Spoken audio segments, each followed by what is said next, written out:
Jadranske igre zelo spominjajo na igre brez meja. Kako ste prišli sploh do te ideje, da bi to pripeljali k nam?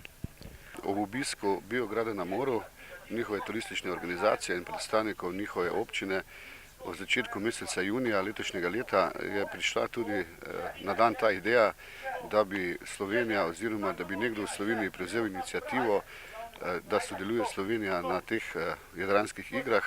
En del jadranske ekipe se tukaj za nami pripravlja, vleče traktor. Koliko ljudi šteje ta ekipa? Tekmovalcev je 10, zbrani so iz cele Slovenije, od Hodoša do Pirana, se pravi po Kreslinovi poti smo jih nabirali od Goričkega v Piran. So pa različno obteženi. Razlika med najtežjim in najlažjim tekmovalcem je 140 kg. Ste kapetanka, predstavnica slovenske ekipe. Kako lahko ženska, kot je vi, kroti take hruste, ko so tu za nami? Ja, veste kaj, fantje, če jih pogledate, sicer izgledajo kot hrusti, ampak to so vsi zelo srčni fantje, ki v sebi uspevajo združevati nežnost in moč, ki jo pač imamo Slovenci.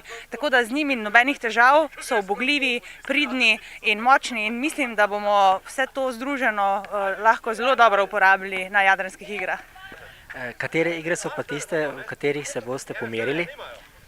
Ja, mi se bomo pomerili v 6 igrah. Leteči vaterpolo sem že omenila in vino, naslednja bo jadranska bitka, potem bo tekma oslov, tako imenovana, in pa vleka vrvi, seveda, in pa tudi v kuhinji. Se pravi, vsega pomalo, od kulinarike do športa, vse bo treba pokazati.